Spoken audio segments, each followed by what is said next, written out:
Hey everybody, and thanks for joining me on another episode of Straight Jacket White Rabbit. My name's Adam, and as always, I will be your host. Today we're going to be talking about Aunt Julia Brown, also known as Julia Brown the Voodoo Priestess. Julia Brown was born in Louisiana around 1845, the beginning of it, or late 1845, early 1846. The records aren't very clear. We believe it was 1845. And she was, by all accounts, a landowning black woman widely respected in the region by 1880. Now, in 1880, she got married to a man named Celestin Brown, with whom she had a few children. And I believe it was 2 decades went by, 20 years, or just under 20 years went by, and her children died, unfortunately, you guys. Now, there's almost no information on how her children died, just that they died. So, unfortunately, I wasn't able to figure that out. But through her children's death, we do know that she inherited a 40-acre homestead in a place called Frenier, Louisiana. Now, known for her folk magic and her healing of the local community, they didn't have a doctor in Frenier and or in nearby Ruddock. So the people from Frenier and Ruddock would come to her home in the swamp where her 40 acres sat, and she would treat them with her magic to heal them. Now, there are reports that she was a person who practiced hoodoo, which is, most people will tell you, a lighter, more positive type of magic. But there are very disturbing reports that say that she was not practicing hoodoo. She was in fact practicing voodoo and was very well trained apparently in it.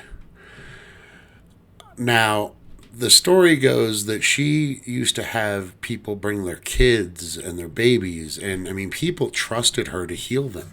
Whenever they were sick, they always went to Aunt Julia. And from all accounts, she didn't charge per se, but she would tell people if she needed things in hopes that they would, help her out. So I guess it was kind of a bartering system that she was using, like a good faith bartering system, you guys. And the stories go that the people of the town kept coming in more and more numbers because there were no doctors, you guys. And yet she kept going more and more into destitute. She was having problems with food and keeping her place together. And she was just getting, well, she wasn't old, but she was getting older. She was still pretty old, but she wasn't like super old, but she could still take care of herself. But her home was very ramshackled and messed up, and her property wasn't looking its best, and nobody was helping her with things like this. No one was even helping her, by all accounts, with things like food. According to the legend, she started to feel slighted by the town. She felt like she was being taken advantage of. And she started to withdraw. She wasn't seeing nearly the amount of people that she used to see and treat for medicine. And she started having weird habits. She would mutter and talk to herself. First it was, just small conversational pieces that sounded kind of angry, and it grew more intense. Till one day, the only thing she would do as far as talking to people is she would just mutter under her breath that she's going to die and take the whole, or when she dies, she's going to take the whole town with her. She was even known to go around singing this as she walked through the swamps gathering food and other things. She was known for humming the words she had been singing. She was known for sitting on her porch and singing that when she dies, she's taking the whole town with her. Now, in what you can call coincidence or prophetic fate or an act of vengeance, in September, I'm sorry, not in September, in August of 1915, sorry, let me start that over. In August of 1915, Aunt Julia Brown died of old age. Now, that's what it is. The official death is old age. I can't find any records that argue that, so that's what I'm going to go with. And after she passed away, her funeral was to be held on September 29th, you guys. Now, there are two versions of this funeral. One is that so many people showed up because she was a beloved member of the community and they respected her and they loved her. The other one is that the town, who had grown increasingly distant from her, showed up instead out of fear. Because by this point, when she passed away, the stories of the songs she would sing about when she died, she was taking the whole town with her, and her withdrawn and almost angry disposition had scared a lot of the people in the town, that perhaps what she had been singing and saying for those last couple of years was prophetic. Maybe it was going to come true. Either way, both stories report that on the day in 1915 that she died, or not that she died, that she was to be buried in September 29th, 1915, they took her body and they placed it in her coffin, and then they placed the coffin inside of its traditional wooden box covering. And they were preparing to lay her into the wet earth of Louisiana for her final resting place. However, it never happened, because at 4 o'clock local time, the largest hurricane on record at the time hit that exact area of Frenier. People scattered. It got so strong, you guys. This storm got so strong, so violent, so fast that people scattered in terror, leaving the home and the body behind. They left her coffin and the wooden box she was in and her body there. They actually, there are some accounts that they literally dropped the coffin where it was held, or being held up, and panicked, running out of the building, believing that this was her prophecy coming true. Now, be it prophecy or bad timing or coincidence, nobody can argue with the facts.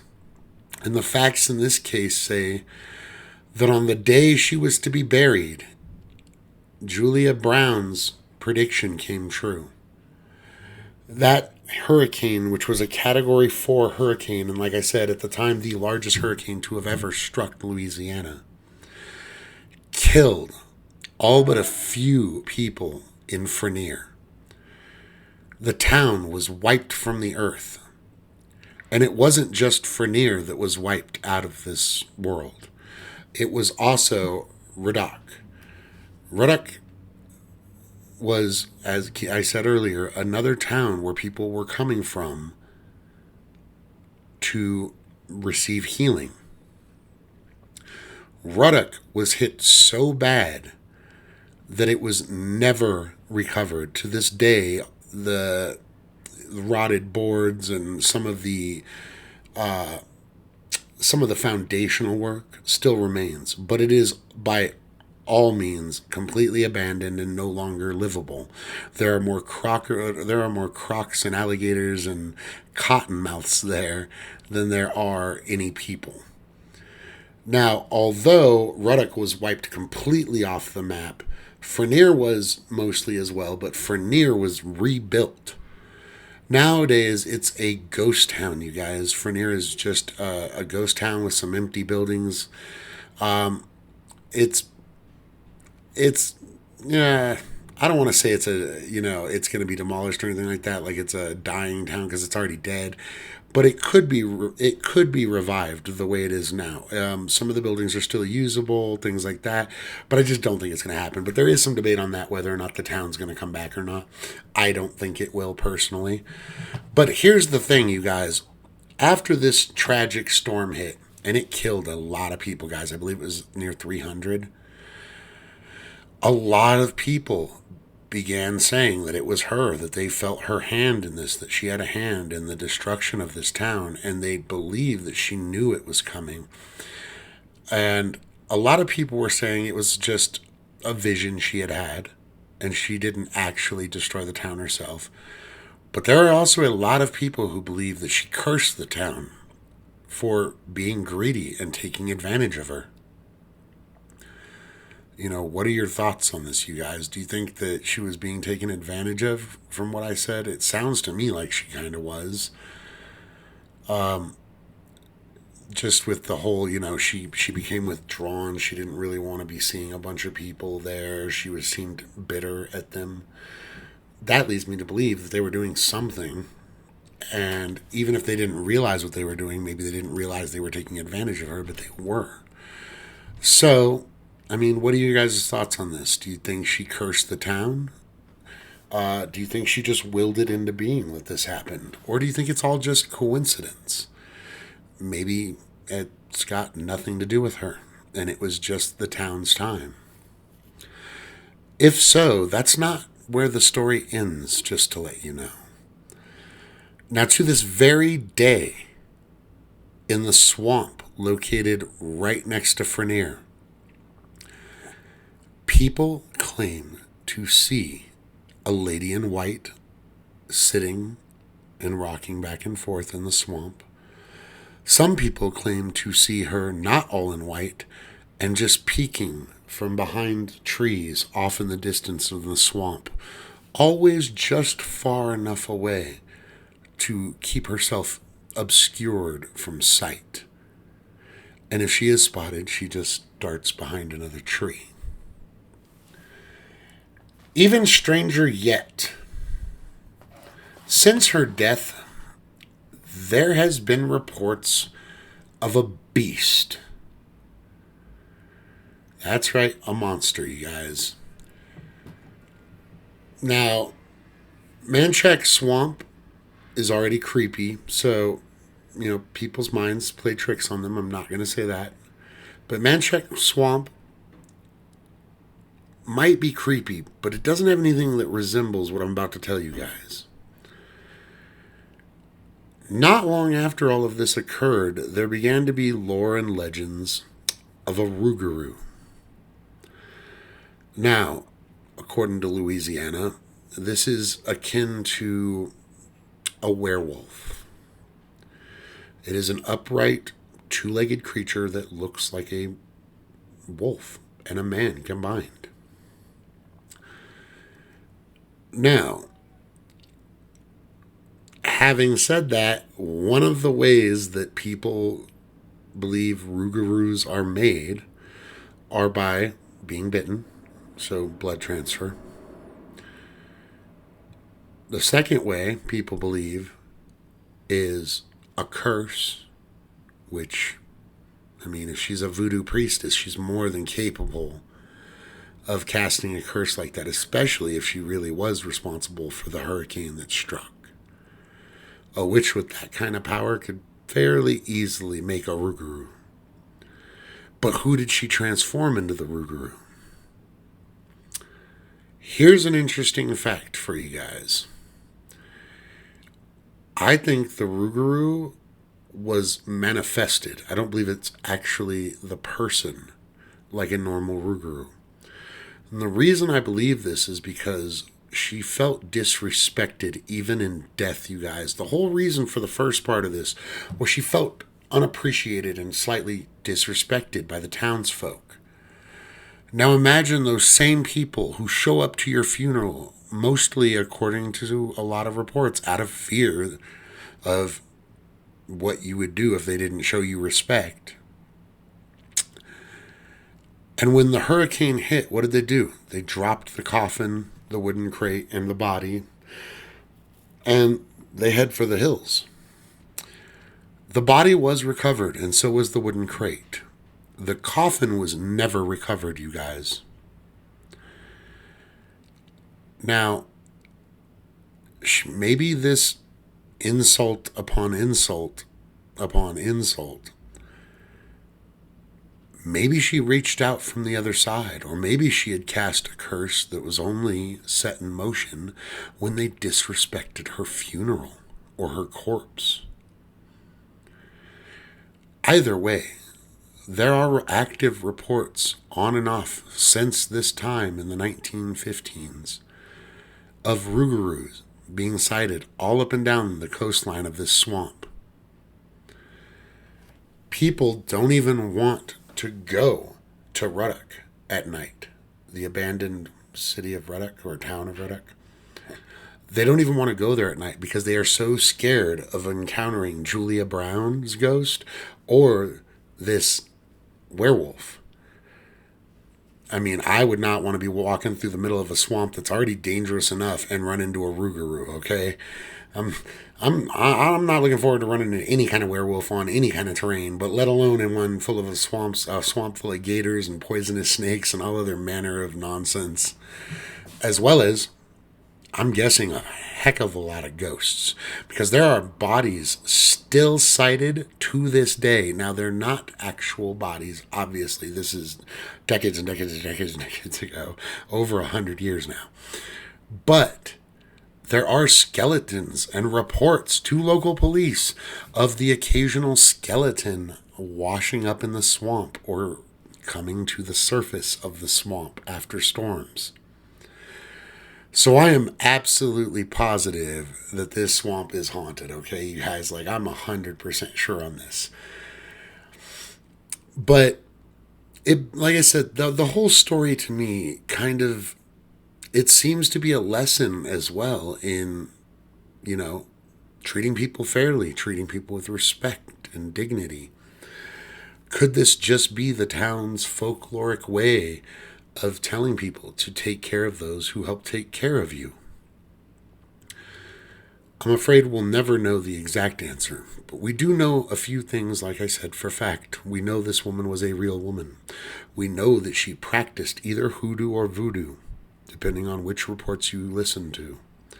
We do know she was a healer of the town and healer of people from the other town. And we do know that she became withdrawn and was seemingly bitter over the fact that she felt unappreciated for the work she would do in healing these townspeople. Vengeance is a very powerful thing to use when you're doing magic, you guys. Any witch, warlock, voodoo priest, I don't care who you are, voodoo priestess, anyone who's involved in magic arts will tell you that vengeance can concoct some very, very powerful spells. If you know what you're doing, it can cause devastation on a wide scale. Now, I do believe in magic, so I absolutely would not mess with somebody who is doing anything associated with voodoo. To be honest, voodoo probably scares me 100 times more than witches. And I'll get into that in another one. I know they're similar, but they are not the same, you guys. Voodoo is a real magic. Witchcraft is a real magic. But voodoo has the capability to do things that I have never heard of a legitimate practicing witch be able to accomplish without actually performing parts of a voodoo ritual. Now, I've seen witches who can pull off things using voodoo rituals, and that's fine. But there is a difference between a voodoo spell that's cast and a witch's spell that is cast. Different types of magic require different types of energies, different types of materials. I'm not going to get into that right now because it's a long, complicated list. But the basis of this story is based in fact, and there is a lot of legends around this part of Louisiana strictly based on this one woman and her life and death. I mean, think about it. Her children died. She inherited that property from her children's death, where her children also did her children die on that same property she died on. Seems to be a lot of death related to her and her family in that general area. There's one more thing I did want to bring up, which was also a curiosity I found while digging up some intel. Fairly soon before she moved there to that city where she inherited the land,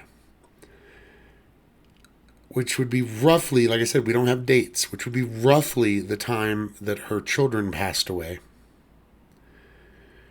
There was a mill there that was completely destroyed by nature twice, right after her children died, or right around the general time her children died. I'm sorry. A lot of people attribute that as well now in the local lore to her. Was it her family she was protecting? Maybe there was a curse on her and her family. If things went bad for them, the people involved would kind of, get what's coming to them. But it just brings up another point. Was this another point of the Julia Brown story? Was this repeated destruction of this thing by nature a coincidence? It happened, and then it happened again 7 years later, almost right after they were done rebuilding it and being all happy. And then nature took it down again. These are interesting little tidbits that add to the story, as well as the hauntings, ghost sightings, and the Rougarou sightings. Now, to this day, they do swamp tours there, and be it for charm, be it for the story, be it for the spooky factor, a lot of these companies that do the tour down there include the stories about Julia Brown. And most of the people associated with said tours have claimed to see either the Rougarou or Julia Brown herself walking through the swamp water. Make up your mind on your own whether you think it's true or not. Was she practicing hoodoo, being a good person and helping her neighbors, and the rest was just kind of a coincidence, or maybe she lost her mind towards the end of her life? We know she sang the song because she became popular around town for singing about how when she dies, she's taking the whole town with her. So we know she started to withdraw from the town. We know she was singing this weird lyric song. Was she just a sweet old lady trying to help, or was she in fact an angered voodoo priestess who had had enough of being taken advantage of? You guys decide. Thanks for joining me on this episode of Straight Jacket White Rabbit. I hope you guys have all had fun. If you guys like, check in my links. You guys can say, I have my email down there. You guys can send me requests of different things you want me to talk about.